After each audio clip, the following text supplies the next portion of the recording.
우리가 살아가면서 몇 가지 이 말을 할 때 이 단어가 주는 아주 굉장히 그 깊은 의미가 있을 때가 있습니다.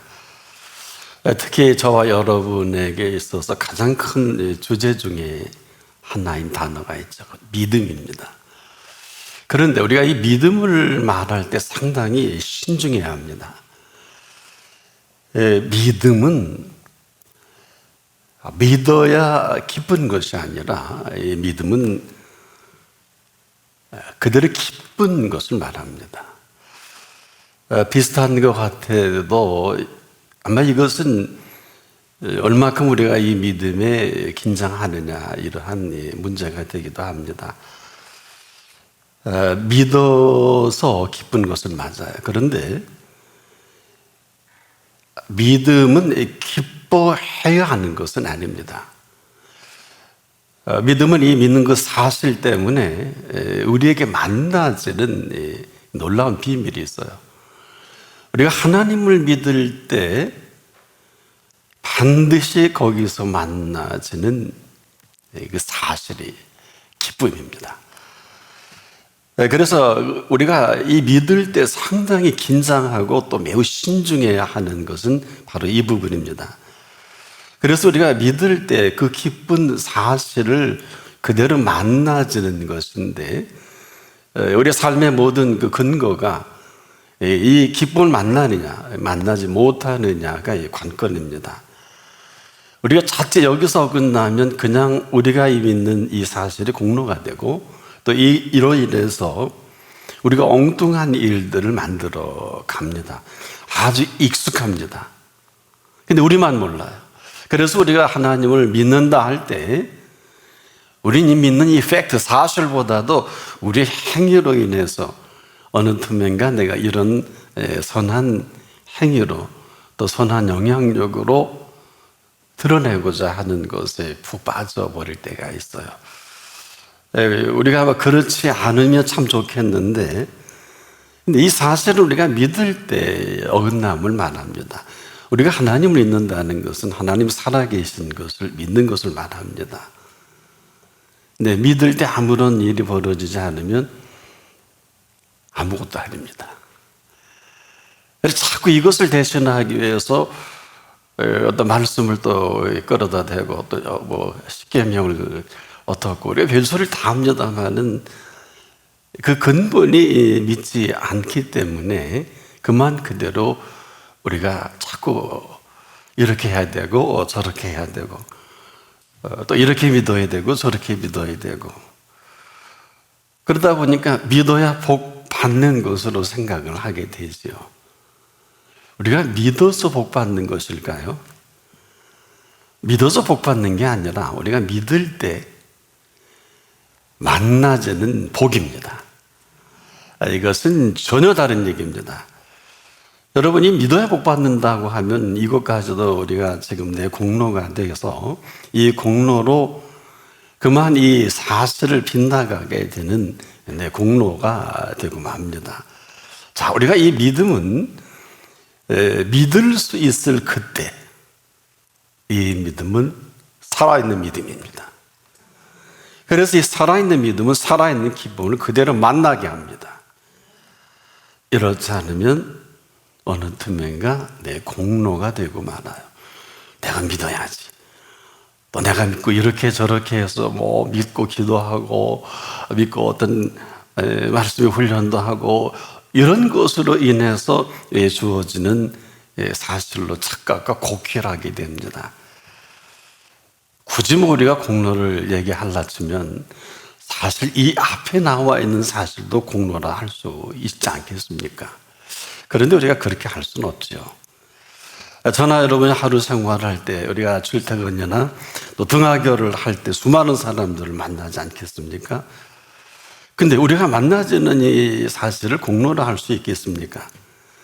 우리가 오가는 그 걸음걸이에 만나지는 또 반가운 사람도 있고 아는 사람도 있고 그렇게 해서 움직여 나갈 때 그 일로 인한 것을 우리가 공로라 할 수 없을 것입니다.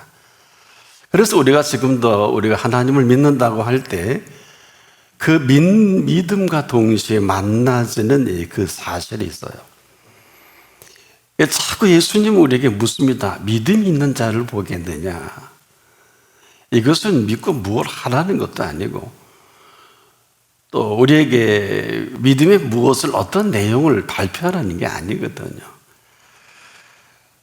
믿는데 믿질 않아요.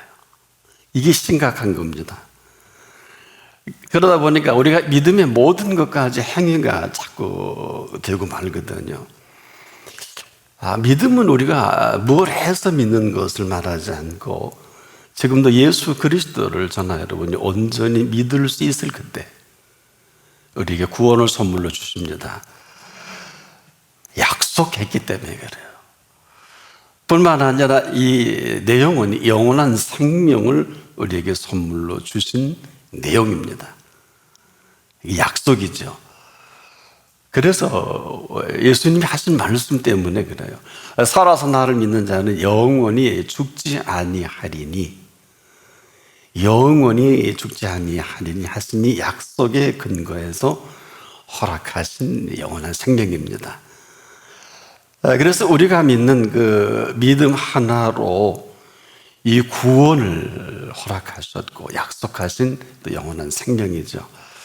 자, 그런데가 붙으면 참 곤란한데, 이렇게 우리에게 엄청난 것을 허락하시고 약속하신 이 사실을 사실로 믿고 살아가는 것을 믿음이라고 할 수 있는데, 그 증거가 우리가 진실로 믿을 수 있을 그때 말할 수 없는 기쁨을 선물로 주십니다. 이것은 동시에 일어납니다.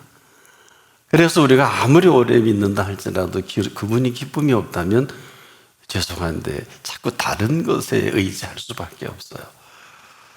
우리가 할 수 있는 모든 것입니다. 때로는 기도까지 해서라도 우리가 이것을 대신하려고 하는데 안타깝죠.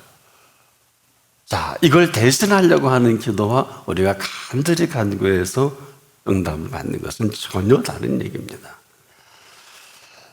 자, 우리가 뭘 믿을까요? 오늘도 살아계신 부활하신 예수 그리스도를 믿는 것입니다. 근데 그 분을 믿고 만났는데 우리의 표정이 바뀌지 않고, 쉽게 말하면 감격이 없고 감동이 없으면 없는 거죠. 자, 그래서 이것을 줄여서 이렇게 말씀하신 거예요. 믿음이 없이는 기쁘시게 못하나니. 그래서 믿음은 기쁜 것입니다. 기쁘지 아니하면 그냥 믿는 것이 아니에요. 이것을 1년, 2년, 10년, 50년 평생을 이렇게 해도 율법주의자는 되고, 율법을 믿어도 예수는 믿지 못합니다. 그렇지 않는 이 모든 것이 우리에게 전부 부담이 돼요. 이런 거예요. 짧게 정리를 해보면 기쁘지 아니한 일들은 그냥 일이 아니라 그대로 저주가 돼요. 여기서 끝나지 않습니다. 그냥 율법이 되고 말아요. 아주 작은 차이입니다. 그런데 그렇지 아니한 것을 우리가 내가 살아간다, 그렇지 않은 범사가 어떻게 될까요? 그렇지 않은 범사가 만나주는 것은 엉뚱한 것을 만나게 돼요. 만나야 할 분을 만나야 되는데, 그래서 이런 사람은 범사가 전혀 기쁠 수가 없고 기쁘지도 않아요. 흔히 그래서 잘못된 만남이다. 그래서 그 범사에 그렇지 아니한 일들을 계속 지금도 우리는 만들어가는 줄도 모르고 삽니다. 그러다 보니까 얼마나 많은 일들을 범사에 그르치고 있는지 전부 내가 만든 그 일을 전혀 알지 못한 이 범사는 어떨까요? 어떨 때 알게 될까요? 이게 슬프고 괴롭고 힘들 일이 아니라 범사의 이 팩트가 사실이라면 그대로 기쁘고 즐거운 거예요. 이래야 되는 게 아니에요. 기쁘고 즐거움이 없으니 원망이 되고요, 짜증이 되고 심통이 나고 또 괴롭고요, 원망이 되지 않겠습니까? 자, 어디서부터 어긋난 것인지 우리가 이것을 살려내지 않으면 결국 이 딜레마에서 우리는 헤어나오지 못하고 살아가는 삶이 하늘과 땅만큼의 차이인 것을 아는 사람이 많지 못해요. 근데 정상은 있어요. 그냥 삶의 노예가 됩니다. 스님이 주신 삶과 전혀 관계없이, 근데 아주 작은 차이입니다.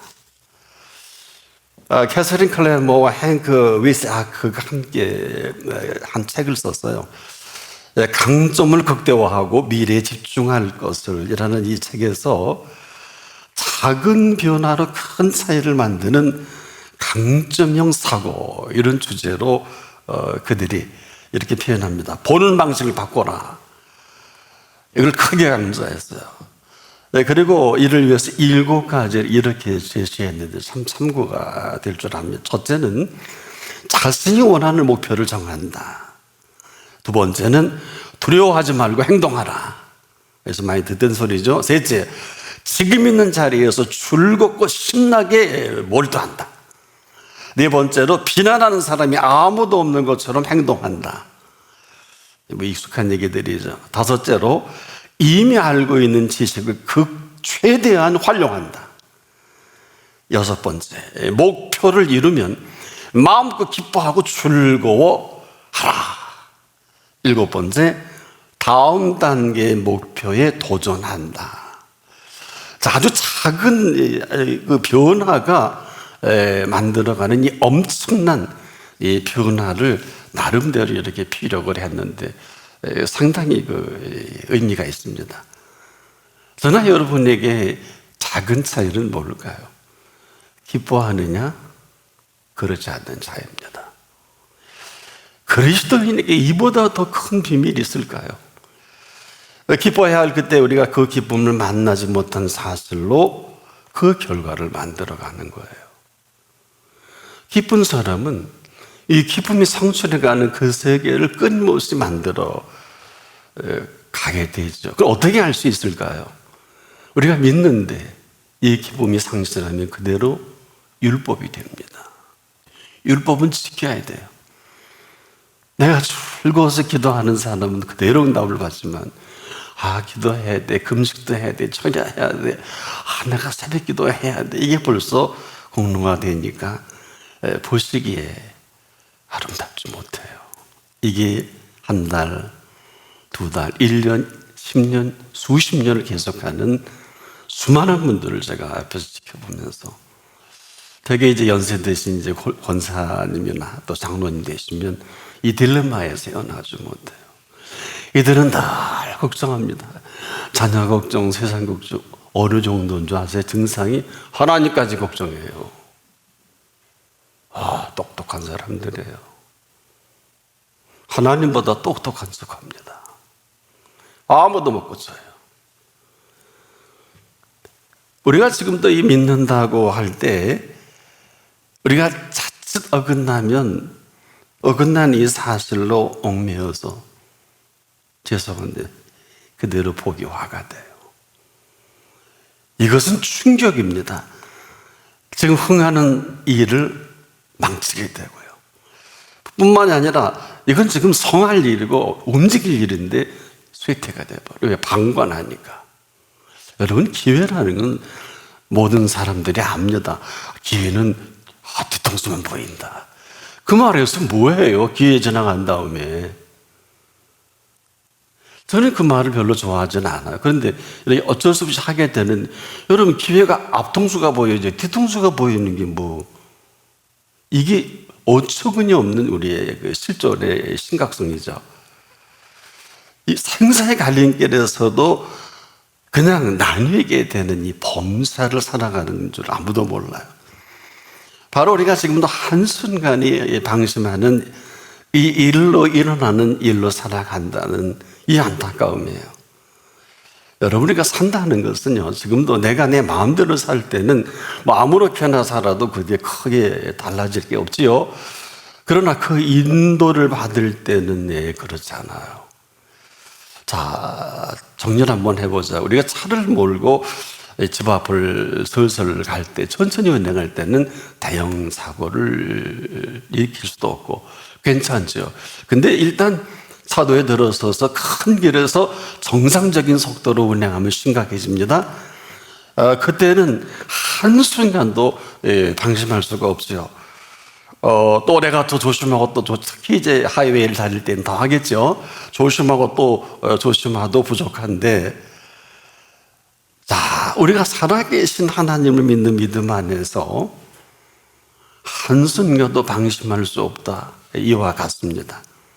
지금도 저나 여러분은 삶의 운전대를 잡지 않을 수가 없죠. 잡을 때, 자, 우리가 함부로 운전할 수 없죠. 이렇게 삶의 운전대를 잡고 살아간다는 것, 정확하게 표현하면 우리가 도레어 주행 시에 하나님을 믿으니까 하나님이 알아서 운전해 줍니까? 뭐 그렇게 인식하는 건 한 번도 없을 줄 압니다. 여기서 우리가 긴장하는 거예요.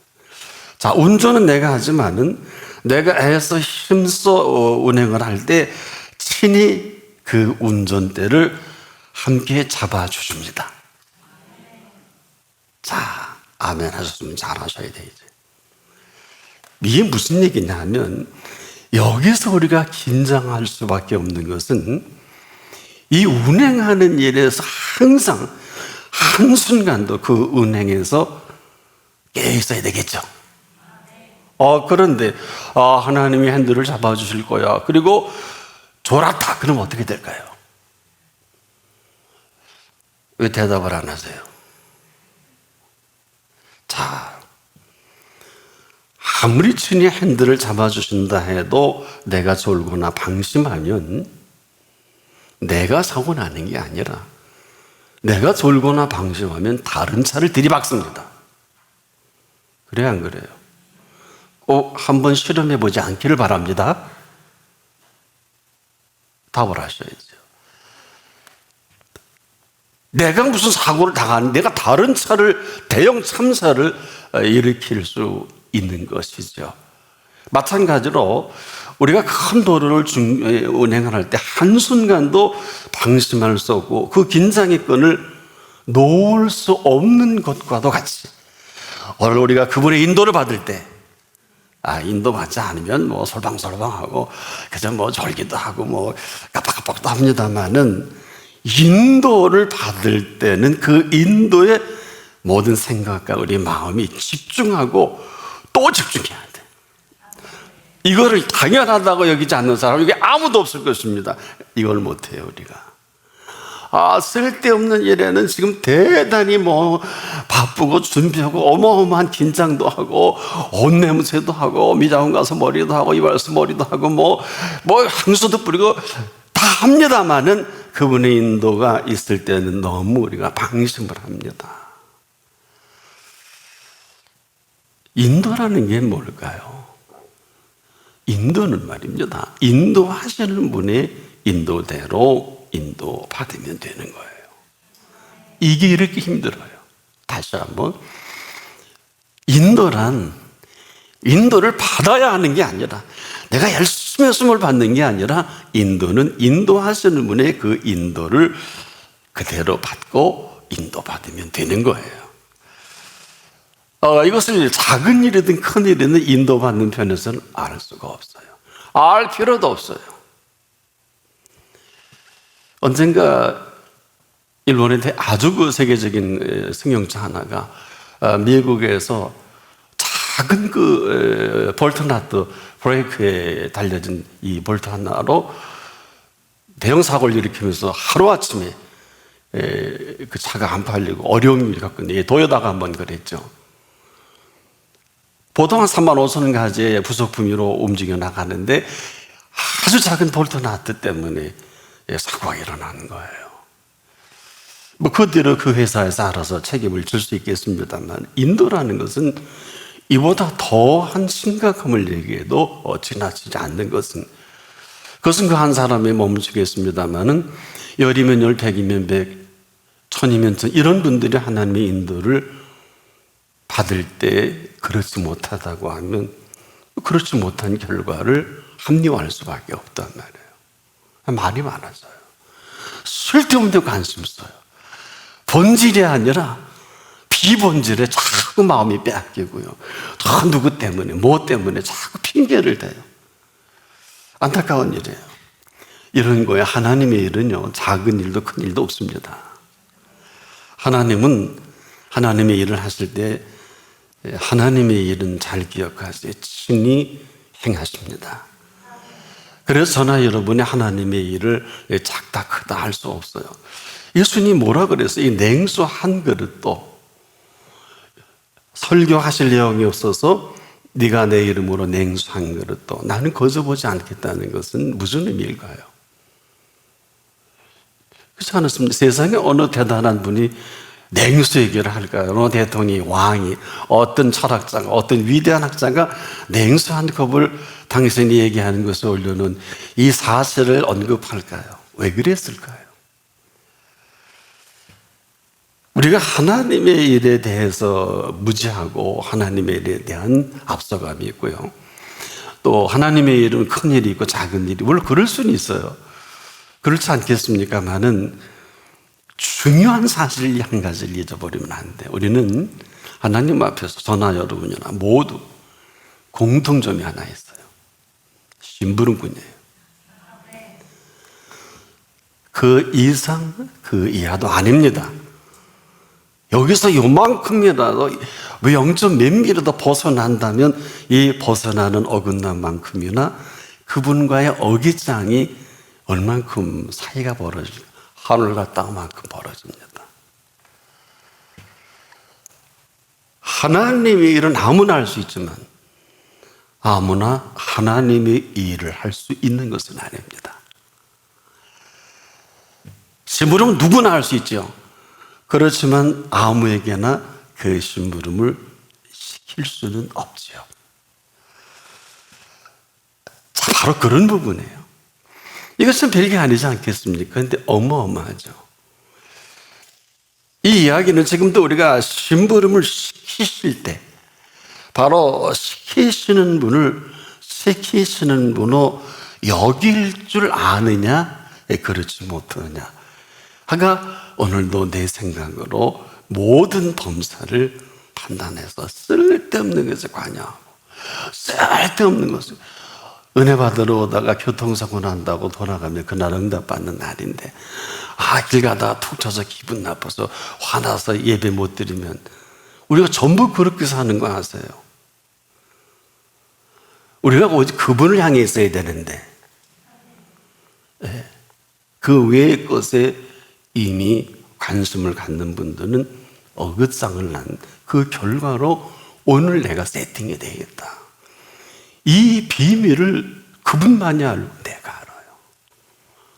점검해 보세요. 지금도 그럴 거예요. 뭐 설교에 뭐가 은혜가 안 되고 방해가 된다. 되는 말이 아니에요. 그럼 라디오 방송으로 듣는 분들은 아무것도 안 보이니 큰일 나겠네. 어떡할까? 이게 보통 심각한 게 아니에요. 우리가 지금도 이 사실을 이스라엘의 초대왕 사울에게서 발견하게 됩니다. 기스의 아들 사울은 신실하고 아주 성실한 심부름꾼으로 시작을 하죠. 거부하죠. 얼마나 겸손합니까? 그런데 말이에요, 어느 틈엔가 그가 양과 소와 가장 좋은 것에 마음을 빼앗겨 버리면서 여기서 헤어나지 못하는 그 결과로 인해서 선물로 주신 세 자녀 요나단과 아비나답과 말기수와 그리고 사울 자신이 그 인생 말년에 사무엘상 31장에 보면 세 아들은 1장 사무엘상 31장 1절 2절에 보면 블레셋의 손에 죽고요.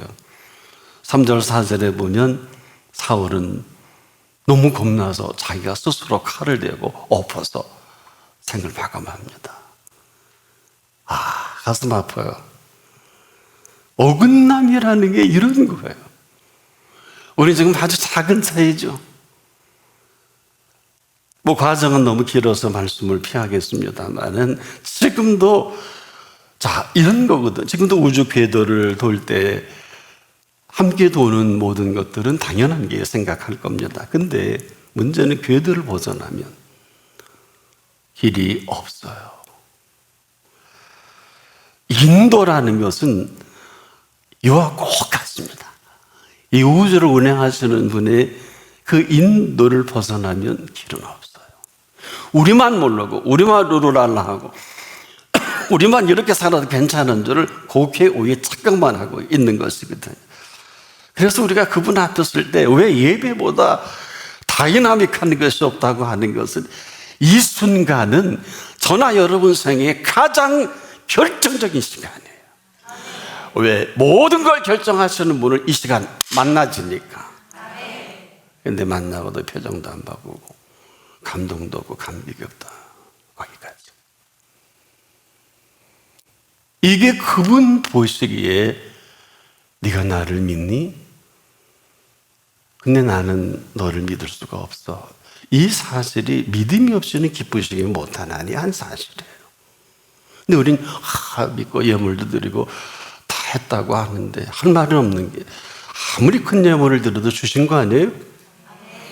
안 드리면 훔쳐간 거고 왜 줬는데 짐이 뚝 되면 훔쳐간 거고요. 건강도 모든 게 그래요. 시간도 그래. 바빠요. 시간을 훔쳐간 사람들은 꼭 이런 소리예요. 훔쳐간 줄도 몰라요. 그래서 도적이 온 것은 도둑질하고 죽이고 멸망시키려는 것뿐인 줄을 모르고 살다가 마지막에 슬피 울며 이 일을 갈게 되는, 이때는 돌이킬 수가 없어요. 이유가 거기 있어요. 아주 작은 어긋남이에요. 아주 미세한 부분이에요. 가장 중요한 결정적인 우리가 신경세포에 뇌에서 문제가 일으키면 뇌경색이가 되고요. 이 작은 신경세포가 심장에서 문제가 있으면 심근경색이 되고요. 그래서 우리가 지금도 왜 이런 어마어마한 일들이 벌어지는지 의사만 알겠습니다만 다 아는 것은 아니더라고요. 왜? 원인 모르는 결과들이 너무나 많아요. 근데 이제 앞으로 의학적으로 밝혀지겠습니다만은, 자, 우리가 지금도 그 인도라는 것은 지금도 이 순간에도 하나님은 모든 것을 준비하시고 인도하실 준비가 다 돼 있어요. 저는 그래서 이 사실을 전하는 이 자리가 매우 긴장이 되고요. 개인적으로 어마어마한 기쁨이고요. 그래서 이 사실을 너무나 많은 사람들이 소홀히 여기고 이 사실을 벗어나서 쓸데없는 누구 때문에, 뭐 때문에, 심지어 어때요? 내가 정말 중요한 일은요, 어떤 값을 치르고서라도 우리가 그 앞에 섭니다. 그렇지요? 네. 여러분은 그분 만나는 게 별로 중요한 것 같지 않아요. 이게 설교를 해보니까 별로 감동적이지 않으세요? 수십 년 만나도 만나보를 제대로 만나지 못하면 아무것도 아니에요. 저는 지금 목회를 하면서도 가장 신비로운 게 예수님 예자도 들어보지 못하고, 그리고 딱 한 분 전도해서 앞에 앉아서 그 암 말기 환자가 그날 말씀을 듣고 돌아가서 그 다음날 진찰해 보니까 그 상처가 타버린 거예요. 이걸 어떻게 설명을 할까요? 우리가 괜히 그분은 특별한 섭리가 있어서 이런 지저분한 소리 하지 마십시다. 하나님은 지금도 살아계신 하나님이십니다. 우리가 믿는 믿음은 살아계신 하나님을 믿습니다. 살아계신 하나님을 믿는 사실을 우리가 알아요. 어떻게? 이 살아계신 하나님을 미팅하면 얼마나 기뻐요. 안 기쁘잖아요. 안 기쁘면 안 기쁜 일을 할 수밖에 없잖아요. 우리식으로 말하면 응답 안 했는데 뭘 그냥 그렇게 사는 거지 뭐 새들같이 많은 날 그럴까요? 그럴까요? 그럴까요? 그래서 수많은 사람들이 그 앞에 나와 있지만은 내가 인도받고 싶은 것만 인도받고, 믿고 싶은 것만 믿고, 감동받고 싶은 것만 감동받고, 은혜받고 싶은 것만 은혜받지 그분의 은혜와는 관계없이 살아간다. 어떻게 알 수 있느냐? 뭐 하루 이틀만 지나면 돼요. 너무 중요한 일을 그래 맞아 오늘 응답이야 하고 했더니 안 됐어요. 지 생각이에요. 하나님의 생각을 여쭤보지도 않았어요. 그렇게 중요한 거를 자기가 생각대로 은혜 받고 해서 그렇게 어려움을 당하면 되지, 또 자기 생각대로 응답이라고 아주 하나님 모습에 새빨간 거짓말과 같은 사실을 믿음으로 알고 있다가 평생 믿어서 내가 전 재산 드리고 내가 이걸 다 했는데 이것밖에 안 됐다고 답을 하실까요? 전 재산은 자기 건가요? 하나님이 주신 거지. 안 드려도 괜찮아요. 괜찮은 게 아니에요. 옥합은 아무나 깨뜨리는 게 아니에요. 그 가치관이 분명해야 돼요. 생명을 들여 순교하는 이 복은 신경 전체 중에 가장 위대한 복 중에 하나. 아무나 그렇게 될 수는 없어요. 겁나는데요, 뭘. 그렇지 않습니까? 근데 우리는 비슷한 예를 만나긴 해요. 가장 사랑하는 이 사랑하는 분께 우리는 생명이라도 드려줄 준비가 되어 있는 분이 혹 있지요. 대상을 잘못 찾아서 그렇지. 근데 그분 앞에 우리가 드려진다는 이 사실은 그대로 살아계신 그분을 만나지는 거예요. 그럼 만난 사실이 이렇게 무감각하고 무감동하다면 아직은 아니지요. 그래서 예배는 설교 내용도 대단히 중요하겠습니다만은, 예배의 모든 것도 중요하겠습니다만은, 영과 진리의 실체이신 그분을 만날 수 없으면 아무것도 아니에요. 이게 지금 우리의 모습이다. 기쁨도 없고 소망도 없고 내일도 없고 천국이 있는 것 같기도 하고 없는 것 같기도 하고 하나님이 하신 것 같기도 하고 안 한 것 같기도 하고 애가 고렁고렁대고 정말 죽었어야 되는데 안 죽은 거 보면 살아 계신 것 같기도 하고. 여러분, 같기도 한 건 아니에요. 사실은 사실이에요. 여러분, 이게 얼마나 금덩어리 같아요? 색이 비슷하잖아요? 이건 금덩어리가 아니에요. 제가 한번 기회 있으면 이걸 금으로, 안 되겠다, 이 기물 하면 없어지겠다. 여러분을 범죄자로 만들 수는 없지요. 사실이 뭘까요? 금은, 나 금이에요! 그러지 않아요. 금은요, 깽단이 훔쳐가도 금이에요. 금은요, 꼴배기라서 그냥 영광로에서 녹여버려도 더 좋은 정금이에요. 왜 금보다 귀한 믿음일까요? 왜 온 천하하고도 바꿀 수 없는 이 믿음일까요? 온 천하하고도 바꿀 수 없는 여러분의 자식을 제가 한번 경제적으로 가장 궁핍해서 월세를 살다 보니까 큰 놈이 태어나서 월세를 못 냈어요. 그랬더니 그 주인 여자가 호스테스예요. 근데 나보고 그런 제안을 해요. 지성이 아빠, 저 밀리셨지요. 아니, 지성이 엄마 순산하셨던데 병원에 다니고 나셨던데 그 방세 대신 저 주시고요. 또 나시면 안 돼요. 그러더라고요.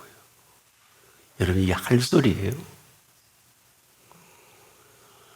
저는 문고를 삼고 얼마나 속이 상하고 얼마나 억울하고, 내가 예수 믿는 꼬라지가 월세 그 집에 걸쳐 살면서 방세도 못 내는 주제가 돼서 이걸 예수 믿는다고 할 수 있겠냐? 하나님, 이게 뭡니까? 제가 할 수 있는 게 다 드렸어. 하나님 제게 물어요. 너 네 아들과 대한민국을 바꿀래? 아니야. 나는 대한민국과 너를 안 바꾼다. 제가 처음으로 그 음성을 들었어요. 여러분, 우리가 한 생명을 천하보다 귀하게 여긴다는 얘기는 참 어려운 얘기예요. 그런데 결혼하신 분이요, 여러분의 자녀하고 이 세상하고 바꿀 수 있을까? 깊이 생각해 보세요.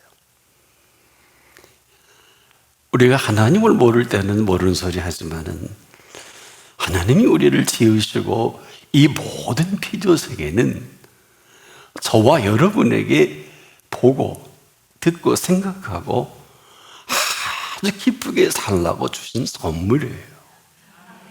그래서 에덴 동산은 그 제목이 기쁨의 동산이에요. 하나님의 기쁨으로 지어놓은 모든 것들을 허락하신 것입니다. 이거는 잘 살아야 되는 것이고 복 받아야 되는 것과는 전혀 다른 얘기예요. 그래서 이 복이 있는 사람은요, 악인에게를 줬을 필요가 없고요, 죄인에게 미쳤어요, 거기 서 있게 오만한 자리, 냄새나는 자리, 뭐 총회장하고 감독회장하고 대통령도 안 할 거예요. 왜? 그 냄새나는 자리고, 잘해야 자살하고 잘해야 총 맞고 잘해야 뭐 나중에 감옥 가고 그런 자리 아니에요. 여러분, 복 있는 사람은 너무 그 복이 소중하기 때문에 다른 것이 설득력을 잃어버립니다. 마찬가지예요. 오늘 믿음은 기뻐야 하는 것이 아니라 믿음은 믿을 때 그대로 기쁨을 만납니다. 그래서 이 사실대로 살아가고 이 기뻐하시는 분의 동선이 있어요. 하나님께 나가는 자는 반드시 그가 계신 것과 그가 자기를 찾는 자들에게 상 주시는 이심을 믿어야 할지니라. 기쁜 거예요. 친히 기쁘셔서 이 모든 것을 준비하시고 그 믿는 믿음 하나를 확인한 다음에 이 기쁨의 동산에 펼쳐질 모든 것들을 준비하셨어. 야, 그렇게 좋으냐? 나의 사랑이구나. 그렇게 좋구나. 좋으니 어여쁘다. 이런 거예요. 그 소리가 들려요. 나의 사랑, 나의 어여쁜 자야, 일어나서 함께 가자. 아무데나 써먹지 마세요. 이런 제목 갖고 책 많이 쓰던데 별로 괜찮은 책을 만나본 일이 없어요. 그런 어설픈 내용이 아니에요. 삶의 동선과 삶의 이전과 이후를 확연하게 나뉘는 그분이 우리를 가장 어여삐 보시고 그분의 사랑이 우리 가운데 충만한 그 모습을 보고 기뻐하시는 거예요.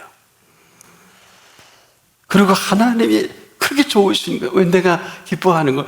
그래서 어릴 때 저 기억이 나요. 어머니가 맛있는 거 먹는데 좀만 주시다. 어머니 잡숴요. 근데 아니야. 근데 많지는 않았습니다. 아니, 잡숴요. 제가 너무 빨리 먹어서 얼마 안 먹거든요. 그랬더니 얘야, 너도 이래매 자식을 낳아보면 살아보면 굴뚝이 연결하는 것과 네 자녀에게 입에 음식 들어가는 게 큰 기쁨이 난다. 이제 생각이 나요. 이런 거예요. 하나님이 기뻐하심으로 그 기쁨의 모든 것을 시작하는 이 사실이 믿음의 행보입니다. 함께하는 여행이에요.